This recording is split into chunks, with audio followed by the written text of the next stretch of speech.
देखो बच्चों, आज हम द्रव्य पढ़ते हैं। द्रव्य या पदार्थ एक ही मतलब है। और द्रव्य जिसका द्रव्यमान होता है और जो स्थान घेरता है। ठीक है, स्थान की बात नहीं करें तो मेनली तो उसमें क्या होना चाहिए? द्रव्यमान। द्रव्यमान यानी कि कोई ना कोई वेट होना चाहिए उसका, चाहे भले ही थोड़ा बहुत ही सही, पर होना जरूर चाहिए। मतलब उसमें कुछ ना कुछ द्रव्यमान यानी कि वेट होना चाहिए उसका। मास यानी कि अपन भार, क्या उसका भार होना चाहिए कुछ भी। तो जिसमें द्रव्यमान होता है उसी को ही अपन क्या कह देते हैं? द्रव्य। ठीक है, तो द्रव्य यानी कि द्रव्यमान। द्रव्य यानी कि क्या? द्रव्यमान। इसका द्रव्यमान होता है उसी को ही द्रव्य कहते हैं। अब जो ये द्रव्य होता है ये तीन अवस्थाओं में पाया जाता है। और वैसे भी हम जहाँ भी देखें सारी चीज़ द्रव्य ही द्रव्य है। ठीक है, सब पदार्थ ही पदार्थ है। कोई भी जगह देख लो अपन, सभी जगह पदार्थ ही पदार्थ फैला हुआ है क्या नहीं? कोई भी चीज़ ऐसी नहीं है जो द्रव्य से बनी नहीं है भाई, सबका द्रव्यमान है। हर कोई अपना अपना द्रव्यमान लेके बैठा हुआ है। कोई भी ऐसी वस्तु बता दो जिसका द्रव्यमान नहीं हो। ठीक है, तो ये पूरा संसार जो है सब द्रव्य से ही बना है। अब इसमें देखो, यहाँ पे अपन द्रव्य की अवस्थाओं के बारे में बात करें। इसकी द्रव्य की जो अवस्था होती हैं वो तीन अवस्थाओं में पाया जा सकता है।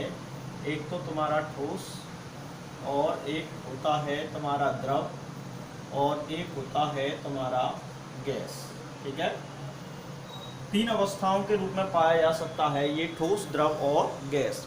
और वैसे एक एक उदाहरण से ही समझ में आ जाएगा। ठोस तो तुमने देखे, जैसे ईंट ही ले लो, पत्थर ले लो, है कंकड़, पत्थर, ईंट, या फिर तुम्हारा शक्कर है, नमक, ये सब ठोस ही तो हैं। जो हार्ड होती हैं वो सारी चीज़ें क्या हैं तुम्हारी? ठोस। और द्रव जैसे कि पानी, तेल, गैस यानी कि जैसे वायुमंडल में गैसें हैं, हाइड्रोजन, ऑक्सीजन, हीलियम, नाइट्रोजन, ये सारी, इनको अपन क्या कहते हैं? गैस। अब ये अपन देखें तो ठोस किसे कहेंगे? जिसका आकार, आयतन और द्रव्यमान तीनों ही निश्चित होते हैं। आकार, आयतन और द्रव्यमान। आकार, आयतन और द्रव्यमान तीनों निश्चित होते हैं, उसे अपन क्या कह देते हैं? ठोस। क्या कहेंगे? ठोस। आकार, आयतन, द्रव्यमान तीनों निश्चित जिसके होते हैं उसे ठोस कहते हैं। तो द्रव्यमान तो निश्चित होगा ही, उसमें आकार और आयतन भी कैसा होता है? निश्चित। मतलब एक बार उनकी जो आकृति होती है वो चेंज नहीं होती है। भाई जैसे ईंट है, तुम कहीं पे भी रख दो ऐसी की ऐसी आकृति में रहेगी, इसकी चेंज हो जाएगी क्या? नहीं। आकार है, वो आयतन है, जो भी इसका आयतन है उतना ही आयतन रहेगा। तुम चाहे छत पर रख लो, और चाहे तुम कमरा में रख लो, चाहे बाल्टी में रख लो, चाहे भगोना में रख लो, चाहे लुटिया में रख लो, चाहे कहीं पे भी रख लो, कहीं पे भी इसके आकार, आयतन और द्रव्यमान में कोई परिवर्तन नहीं आएगा। आएगा क्या? नहीं आएगा। इसी तरह से अपन द्रव की बात करें तो इसमें द्रव्यमान और आयतन दो चीज कैसी होती हैं? द्रव्यमान व आयतन, ये तो क्या होती हैं तुम्हारी? निश्चित। लेकिन ये तो निश्चित होगी, लेकिन जो आयतन है, वो आकार है, वो कैसा होता है? अनिश्चित। आकार कैसा होता है? अनिश्चित होता है। ठीक है, यानी कि द्रव्यमान और आयतन तो निश्चित होगा लेकिन आकार अनिश्चित होगा। देखो, इन्हें जिस पात्र में रखेंगे, जैसे अपन पानी ले लेते हैं, 1 लीटर पानी ले लेते हैं, चलो ठीक है, हमने 1 लीटर पानी लिया, और 1 लीटर पानी लिया, उस 1 लीटर पानी को एक बार लुटिया में रखा तो उसने लुटिया का आकार ले लिया है। फिर हमने बाल्टी में रखा तो उसने बाल्टी का आकार ले लिया, भगोना में रखा तो भगोने का आकार ले लिया। तो जिस पात्र में रखेंगे उसी का ही ये आकार ले लेंगे। ठीक है, लेकिन आयतन सदैव निश्चित होगा। 1 लीटर है तो सभी जगह वो 1 लीटर ही बोलेगा। ऐसा थोड़ी है कि बाल्टी में रखने से वो 2 लीटर हो जाएगा, नहीं नहीं। ठीक है कि नहीं? और द्रव्यमान जैसे 1 लीटर में मान के चलो 1 किलो है, तो इक्विलिब्रेट बोलेगा सभी जगह उसका। तो कहने का मतलब ये है कि इसका जो आयतन है और द्रव्यमान ये दोनों तो क्या होते हैं, निश्चित होते हैं, लेकिन जो तुम्हारा आयतन है वो कैसा होता है, अनिश्चित। वो आकार जो होता है वो कैसा होता है, अनिश्चित। आकार जिस पात्र में रखोगे उसी का ही ये आकार ग्रहण कर लेगा।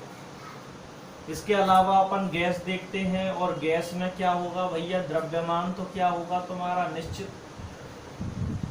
द्रव्यमान क्या होगा, निश्चित, लेकिन शेष चीज क्या बच रही है तुम्हारा, आकार और आयतन।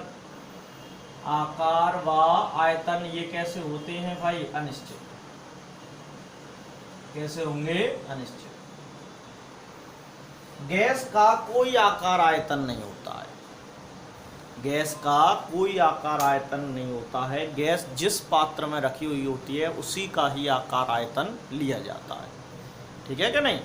तो गैस का स्वयं का कोई आकार आयतन नहीं होता है। जैसे मैंने एक घन में अगर गैस रखी है, कोई घन ले लेते हैं, क्यूब है, अगर उस घन में रखी है तो फिर हमें घन का आकार और आयतन लेना पड़ेगा। गैस का तो कोई होता ही नहीं है, ना आकार होता है और ना आयतन। कमरे में रखी है कोई गैस तो वो पूरे कमरे में फैल जाती है कि नहीं, तो उसका आयतन भी चेंज हो जाता है और फिर आकार भी चेंज हो जाता है। तो फिर हमें कमरे का आकार आयतन लेना पड़ेगा, फिर हमें और किसी का नहीं लेना पड़ेगा, ठीक है। तो गैस का स्वयं का कोई आकार आयतन नहीं होता है। इन्हें जिस पात्र में रखा जाता है उसी का ही आकार आयतन लेते हैं। इनका स्वयं का कोई आकार आयतन नहीं होता। तो ये वाली बात है भाई, ठीक है। तो समझ में आ गया कि द्रव्य की कितनी अवस्थाएं होती हैं, 3 अवस्थाएं होती हैं, ठोस, द्रव और गैस। ठोस में आकार आयतन द्रव्यमान तीनों ही निश्चित होते हैं, और द्रव में तुम्हारा द्रव्यमान और आयतन निश्चित होता है लेकिन आकार कैसा होता है, अनिश्चित होता है। गैस में द्रव्यमान निश्चित होता है लेकिन आकार आयतन कैसा होता है, अनिश्चित, ठीक है। तो ये तुम्हारी द्रव्य की अवस्था है। अब अपन द्रव्य का वर्गीकरण पढ़ेंगे, ठीक है। देखो, द्रव्य का वर्गीकरण है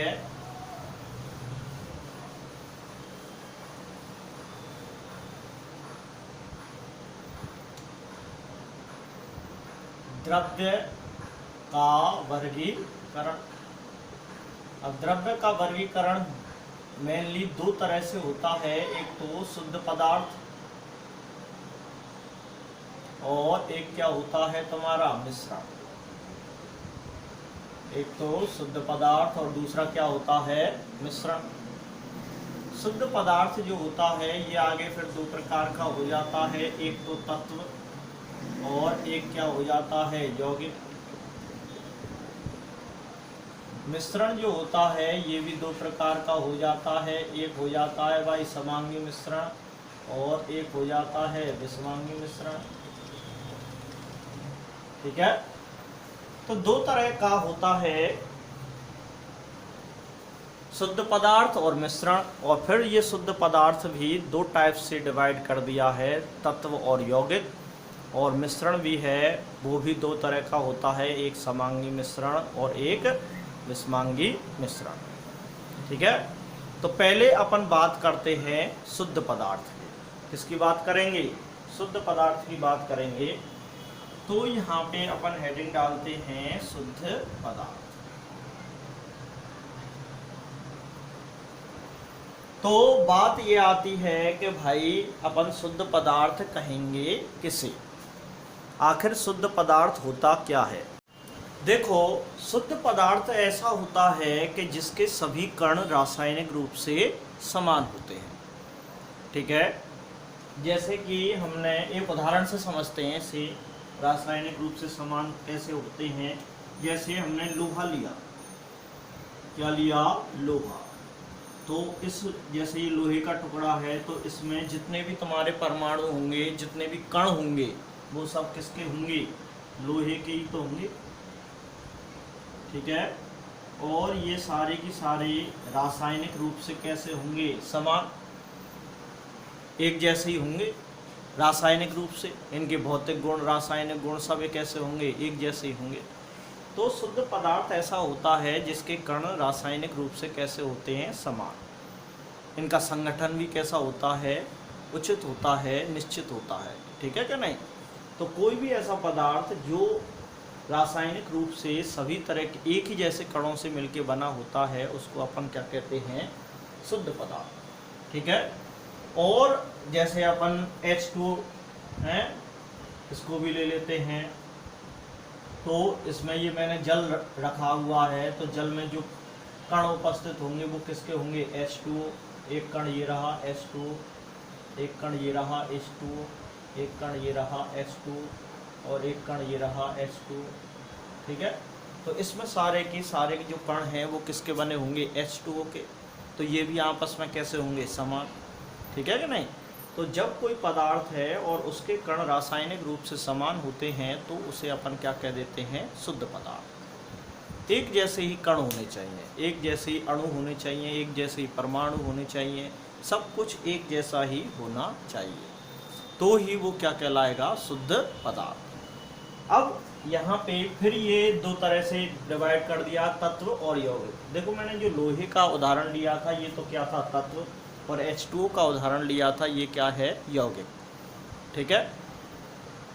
तत्व किसे कहेंगे, तत्व वो होता है जिसमें एक ही तरह के परमाणु हों। देखो ये एक ही तरह के परमाणु हैं, Fe, Fe, Fe, Fe के साथ दूसरे तरह का कोई तो कुछ नहीं जुड़ा हुआ है।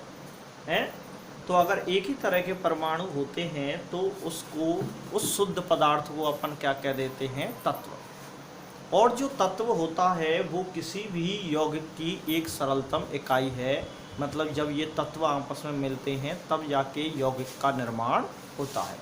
देखो यौगिक में, देखो यौगिक में H2O है, तो इस H2O में क्या उपस्थित है, हाइड्रोजन और ऑक्सीजन। तो दो तरह के तत्व हो गए कि नहीं, हो गए दो तरह के तत्व।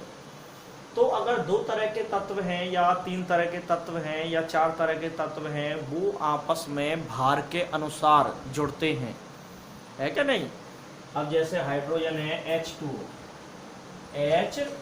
तो हाइड्रोजन का जो वेट होगा, दो, एक का एक होता है तो दो का दो हो गया, और ऑक्सीजन का कितना हो गया, 16, ठीक है। ये परमाणु भार हैं, इनको भी अपन लिखा देंगे। तो हाइड्रोजन का 2 भार और ऑक्सीजन के 16 भार से एक आपस में जुड़ रहा है, और तब जाके किसका निर्माण हो रहा है, H2O का।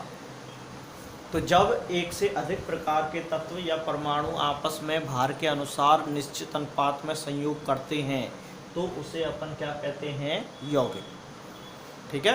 तो ये भी शुद्ध पदार्थ हैं और ये भी शुद्ध पदार्थ हैं। अगर एक ही तरह के परमाणु होते हैं तब तो वो क्या कहलाता है, तत्व। एक ही तरह के परमाणु हैं तो वो शुद्ध पदार्थ क्या कहलाता है, तुम्हारा तत्व कहलाता है। और यदि एक से अधिक प्रकार के परमाणु होते हैं तो फिर वो क्या कहलाता है, यौगिक कहलाता है, ठीक है। तो शुद्ध पदार्थ की परिभाषा क्या बनी, शुद्ध पदार्थ उसे कहते हैं जिसके कण, कण कुछ भी हो सकता है, परमाणु या अणु या कुछ भी हो सकता है, जिसके कण रासायनिक रूप से एक समान होते हैं, उसे अपन क्या कह देते हैं, शुद्ध पदार्थ। और ये शुद्ध पदार्थ कितने पार्टों में डिवाइड किया गया है, 2 पार्टों में। एक तो कौन सा है तुम्हारा, तत्व, और दूसरा कौन सा है, यौगिक। तत्व किसे कहते हैं, जिसमें उपस्थित सभी परमाणु एक समान होते हैं, उसे अपन क्या कह देते हैं, तत्व कह देते हैं। और जिसमें एक से अधिक तरह के परमाणु उपस्थित होते हैं या तत्व उपस्थित होते हैं, मतलब तत्वों के संयोग से ही क्या बनता है, यौगिक, ठीक है। जब 2 या 2 से अधिक तरह के तत्व या उनके परमाणु आपस में संयोग करते हैं, और जब वो आपस में संयोग भी करेंगे तो वो किसके अनुसार करेंगे, भार के अनुसार। किसके अनुसार, भार के अनुसार आपस में संयोग करेंगे, और तब जाके जिस शुद्ध पदार्थ का निर्माण होता है उसी को ही अपन क्या कह देते हैं भाई, यौगिक, ठीक है। तो क्लियर है तत्व और यौगिक। अब आगे देखते हैं अपन मिश्रण। अगला टॉपिक है हमारा मिश्रण का। अब अपन देखते हैं मिश्रण। मिश्रण क्या होता है कि जब कोई दो पदार्थ या दो से अधिक पदार्थ आपस में किसी भी अनुपात में मिश्रित कर दो। ऐसा नहीं है कि एक निश्चित अनुपात ही होना चाहिए, नहीं, में किसी भी अनुपात में मिश्रित कर दो तो जो भी बनेगा उसको अपन क्या कहते हैं, मिश्रण कहते हैं।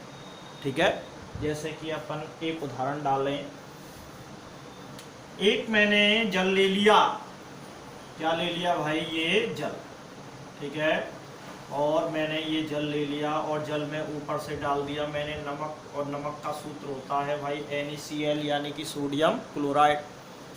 नमक का सूत्र क्या होगा, NaCl। अब नमक को मैंने जल में डाल दिया, अब इसमें कोई अनुपात फिक्स है क्या, अपन नमक को जल में डाल लें। नमक अपने आप में ये क्या है, यौगिक, क्योंकि दो तरह के तत्व हो गए Na और Cl। जल जो है ये अपने आप में दूसरा यौगिक है। ठीक है, अब इनको आपस में मिश्रित किया जा रहा है, किसी भी अनुपात में मिला दो।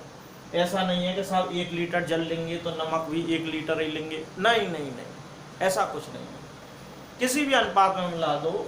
जैसे 1 लीटर जल ले लिया तो आधा लीटर ले लिया, आधी किलो ले लियो या पावर ले लो, थोड़ा सा ही तो मिलाते हैं यार, 100 ग्राम, चुटकी भर मिला दो, कितना भी मिला दो, तो जो भी बनेगा उसको अपन क्या कह देंगे, मिश्रण।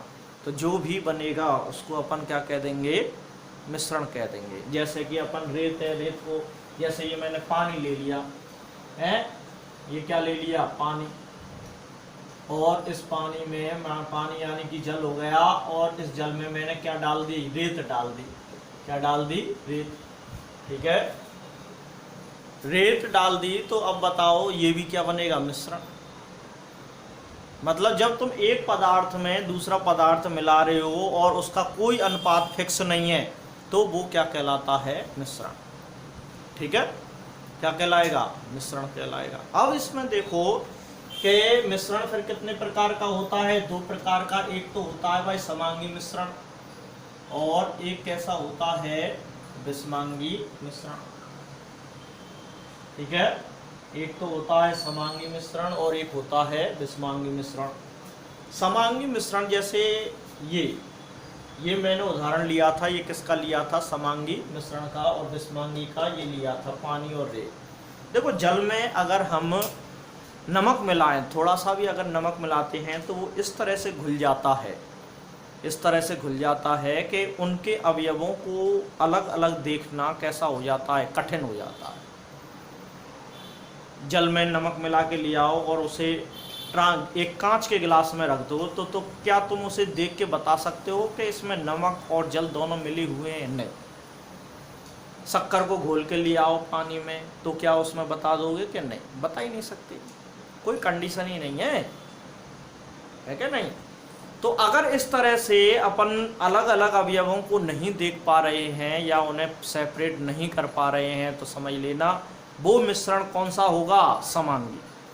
कौन सा मिश्रण है, समांगी, जैसे जल में नमक। और एक इस वाले मिश्रण को देखो, पानी में मैंने रेत को मिलाया है, पानी में रेत को मिलाया है, तो इसका मतलब क्या है, रेत और पानी को दूर से देख के तुम बता दोगे, रेत नीचे बैठ जाएगी, तुम बता दोगे कि ये रेत और पानी का मिश्रण है, बता दोगे कि नहीं। जल को तेल में मिला दो, दोनों मिश्रित हो जाएंगे क्या, नहीं, अपने आप बता दोगे इसमें तेल है और इसमें तेल और जल का मिश्रण है। ऐसा मिश्रण क्या कहलाता है, विषमांगी। क्या कहलाता है, विषमांगी।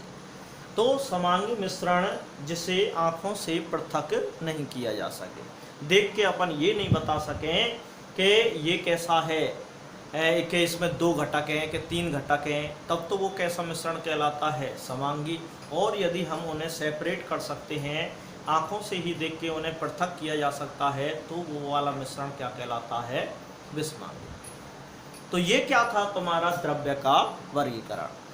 तो मैं समझता हूँ कि तुम्हें ये समझ में आ गया होगा सारा चीज़ कि द्रव्य जो है हमने वर्गीकरण पढ़ लिया था कि द्रव्य जो होता है 2 तरह का होता है मेनली, एक तो होता है शुद्ध पदार्थ और एक होता है मिश्रण। और शुद्ध पदार्थ भी 2 तरह के होते हैं, तुम्हारे तत्व और यौगिक। और जो मिश्रण होता है वो भी कितने प्रकार का होता है, 2 प्रकार का, एक समांगी मिश्रण और एक विषमांगी मिश्रण। ठीक है। तो इस तरह से अपन इनका द्रव्य का वर्गीकरण कर सकते हैं। एक टॉपिक और ले लेते हैं आज।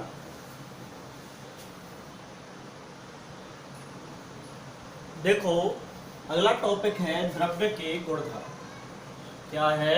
द्रव्य के गुणधर्म। द्रव्य के गुणधर्म दो तरह के होते हैं, एक तो भौतिक गुणधर्म और एक होते हैं रासायनिक गुणधर्म। देखो भौतिक गुणधर्म तो क्या होते हैं, ये मतलब ऐसे होते हैं कि इन्हें अपन बिना किसी परिवर्तन के पहचान सकते हैं। जैसे कि तुम्हारा रंग है, देख के बता दोगे, गंध है बता दोगे, गलनांक क्वथनांक सबके फिक्स ही होते हैं। बता सकते हैं कि H2 है तो इसका गलनांक 100 डिग्री सेंटीग्रेड है, वो क्वथनांक 100 डिग्री सेंटीग्रेड है, और गलनांक कितना होता है उसका 0 डिग्री सेंटीग्रेड। तो बिना किसी परिवर्तन के अगर उन्हें पहचाना जा रहा है तो ऐसे गुणधर्मों को अपन क्या कहते हैं? भौतिक गुणधर्म। और एक होता है रासायनिक गुणधर्म। रासायनिक गुणधर्म को पहचानने के लिए हमें उसके रासायनिक संगठन में क्या करना पड़ता है? परिवर्तन। ठीक है। जैसे कोई भी पदार्थ है उसकी अम्लीयता की हमें जानकारी करनी है तो पहले उसका विलयन बनाएंगे, विलयन बना के नहीं फिर उसमें अपन pH इंडिकेटर डालेंगे, या तुम लिटमस पत्र डालोगे, कुछ ना कुछ तो डालोगे, ठीक है कि नहीं? तो जिससे उसका कलर चेंज होगा और तब हमें पता चलेगी कि ये अम्लीय है या क्षारीय है। तो हमें इतना सारा प्रोसीजर करना पड़ा क्या? और इसमें ऐसा करना पड़ा नहीं, रंग था वो डायरेक्ट बता दिया हमने। तो अगर ऐसे कुछ रासायनिक परिवर्तन करने पड़ रहे हैं तो वो कौन से गुणधर्म में आ जाते हैं? रासायनिक गुणधर्म में। और अगर कुछ नहीं करना पड़ रहा है और हम बिना किसी परिवर्तन के ही पहचान पा रहे हैं किसी गुण को, तो वो कौन सा गुण होता है भाई? तुम्हारा भौतिक गुण। ठीक है। तो द्रव्य के दो गुणधर्म होते हैं, एक तो भौतिक गुण और एक रासायनिक गुण। और भौतिक गुण तो बिना किसी परिवर्तन के पहचाने जा सकते हैं, लेकिन रासायनिक गुण जो होते हैं उनमें रासायनिक परिवर्तन करना पड़ता है तब जाके वो पहचाने जाते हैं। जैसे अम्लता, क्षारीयता और तुम्हारा दहन। दहन का मतलब होता है जलाना। ठीक है। जलाने पर पता चलेगी कि उसकी